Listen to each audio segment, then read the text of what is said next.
Добре дојдовте во уште едно издание на регионалните вести.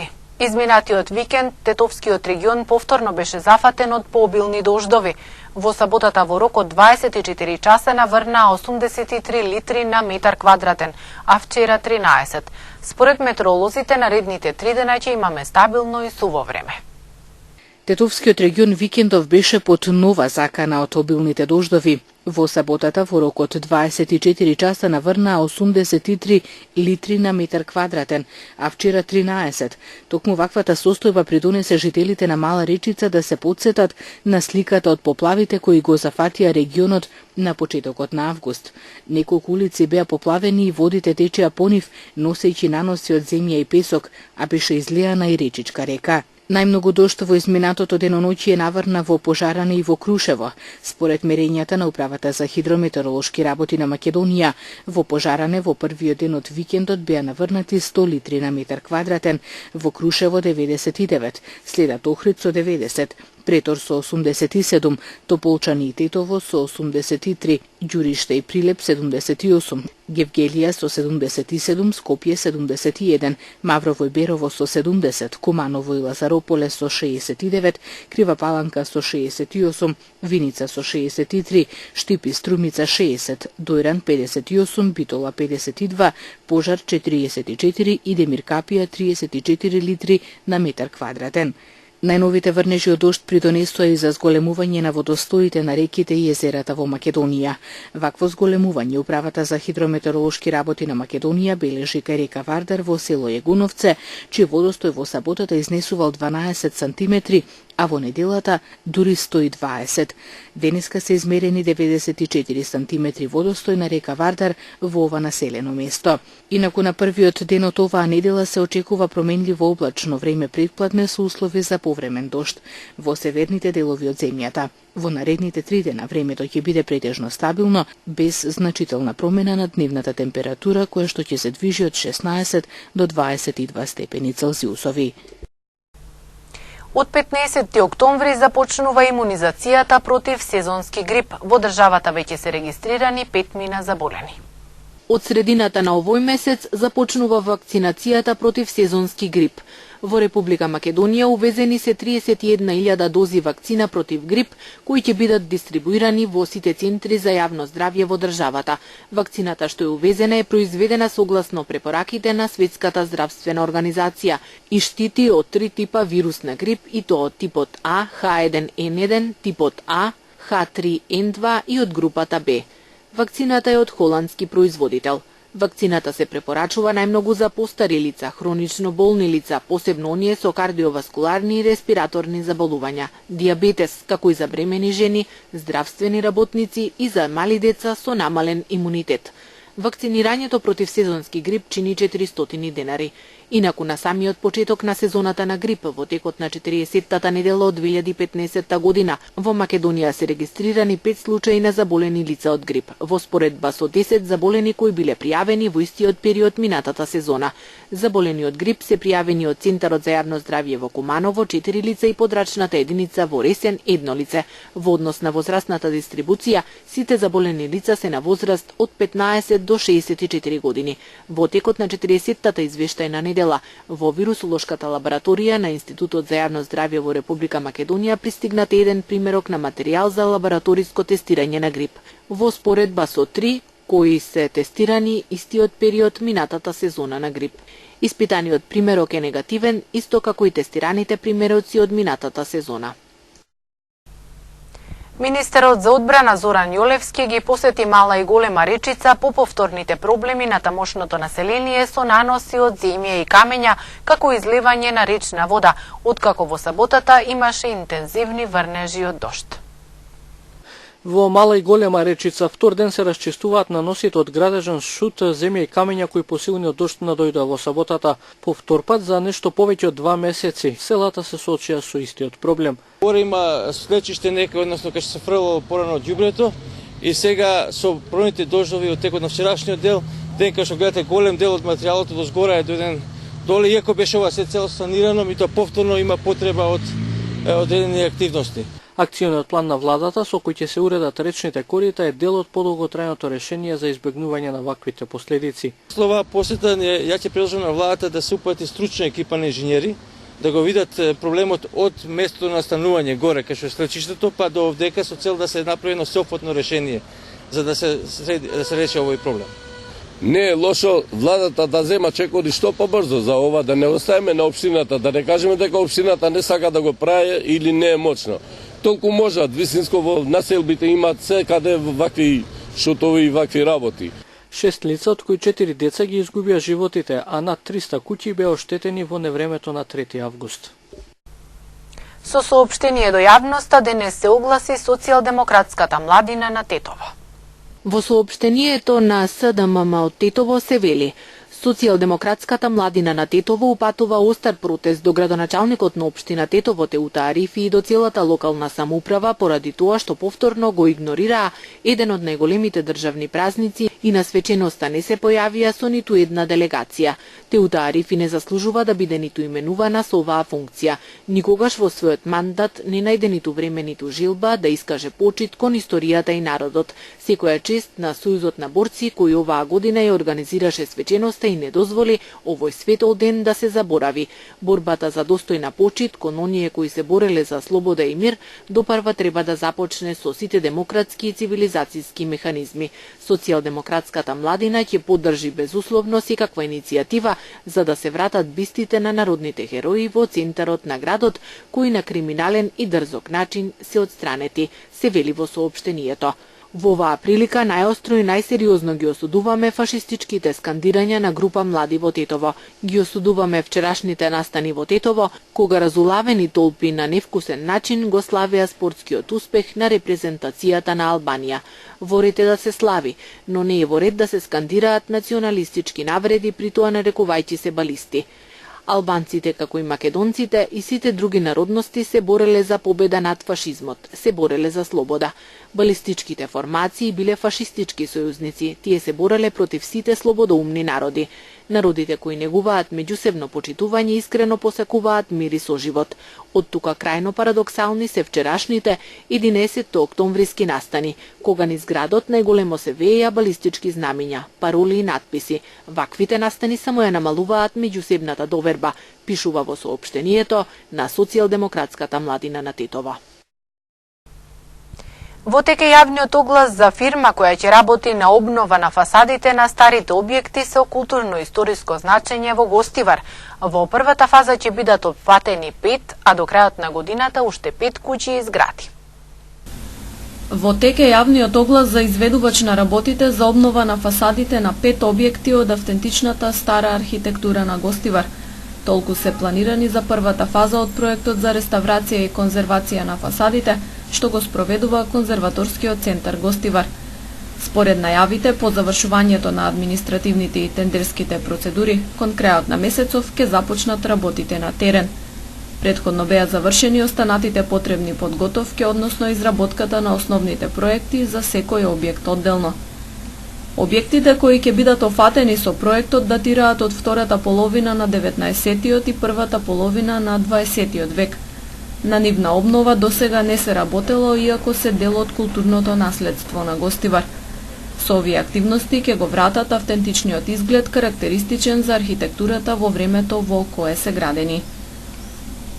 Бенефитот значи чување на автентичноста на сите културни добра во општина Гостивар, зачувувањето на стариот град на општина Гостивар. Као второ, добар и вкусен и добар изглед на центарот на Гостивар. Со тоа значи дека во градот Гостивар ќе има привлечност и за туристи. Ќе има и еден добар изглед за сите наши граѓани во општина Гостивар, зачувајќи го на културното наследство или културното добро во општина Гостивар.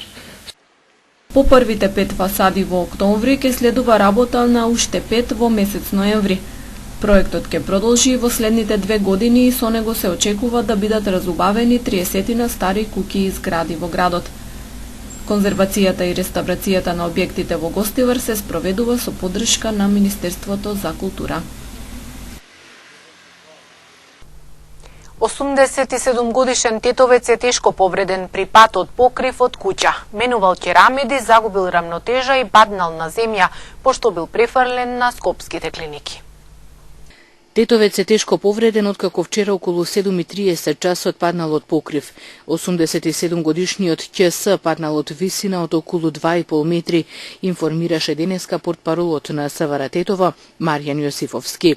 Според неговите податоци, старецот менувал керамиди на покривот од неговата стара куќа на улицата Мурат Бафтијари во градот, кога при засега неутврдени околности загубил рамнотежа и паднал на земја. Тоа го забележал неговиот сосед кој повикал екипа на прва помош, кои многу скоро пристигнале и го пренеле тешко повредениот тетовец во клиничката болница во градот, од каде по укажаната лекарска помош како итен случај бил префрлен на скопските клиники.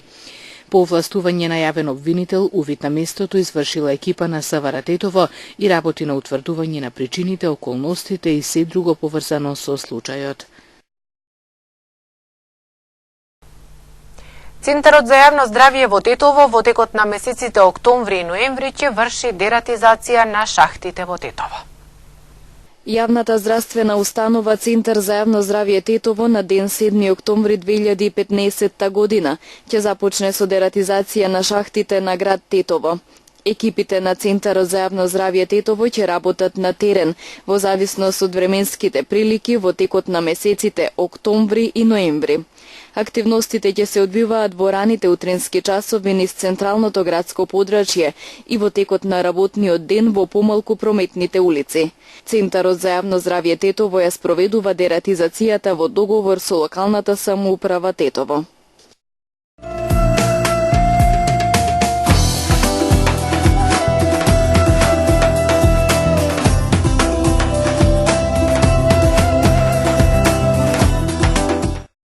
Несреќа која се случила рано утро во околу 6 часот го потресе Прилеп. Момче на возраст од 24 години излетало со својот автомобил од локалниот пат Прилеп-Крушево кај селото Врбјани, пошто возилото пропаднало во поплавените ниви покрај коловозот. Според портпаролот на СВР Битола, несреќата се случила изутрината околу 6 часот и 20 минути, кога возилото Рено Меган со прилепски регистарски таблици од засега непознати причини излетало од патот. Возилото е пронајдено од нивите крај патот полни со вода. Момчето починало на лице место. Полицијата и основното јавно обвинителство направиле увид на местото на несреќата. Од обилните врнежи на дожд со кои беше зафатен регионот на Куманово во текот на изминатото деноноќие излијани се реките во градот на повеќе места, при што е отежнат сообраќајот, предизвикана и материјална штета. Поплавени се постројките на автобуската станица, градскиот стадион, градскиот парк, неколку подруми, штали и земјоделско земјиште. Како што информираат од регионалниот центар за управување со кризи на патниот правец од Свети Николе кон Куманово, при излезот од село Доброшане има одрони при што се известени од Куманово веднаш да се интервенира. Одрони имало и на патниот правец Куманово-Крива Паланка кај селото Страцин. Поради обилни врнежи од дожд, локалниот пат од селото Ропалјце кон селото Никуштак е во прекин. Сообраќајот на сите државни патишта се одвива по влажни коловози, ама сама препорачува внимателно возење, прилагодена брзина на движење и почитување на поставената сообраќајна сигнализација.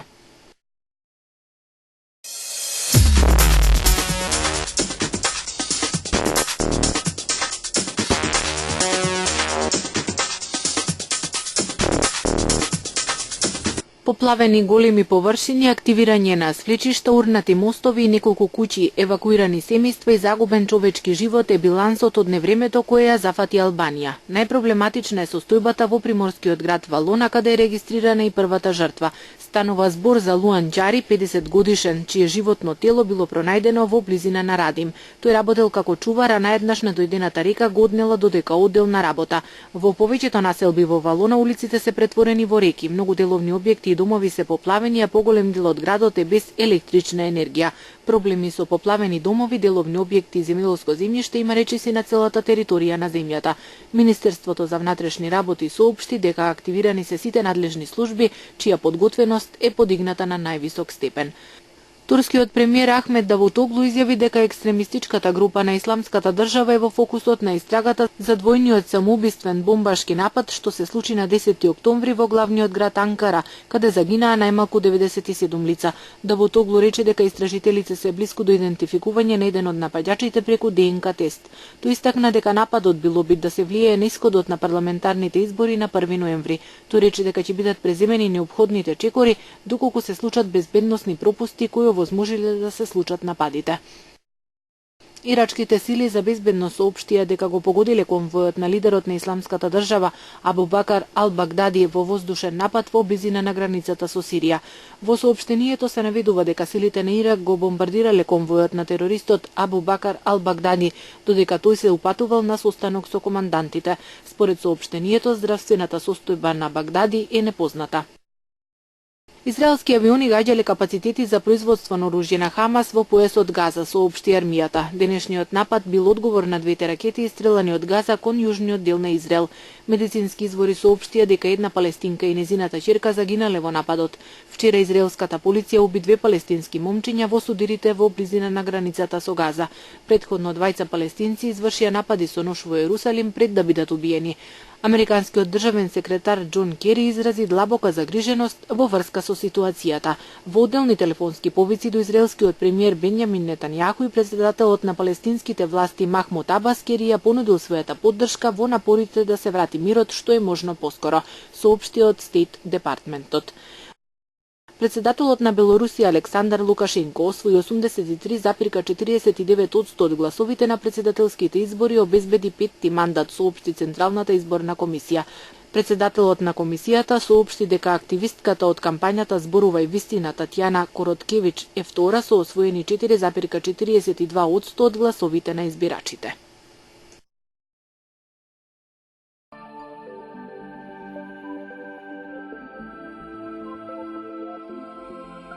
Денес имавме променливо облачно време пред пладне наместа со повремен дожд. Утринската температура се движеше од 10 до 16, а дневната од 16 до 20 степени.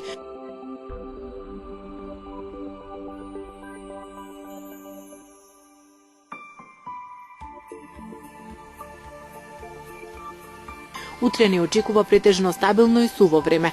Утринската температура ќе се движи од 10 до 15, а дневната од 16 до 19 степени.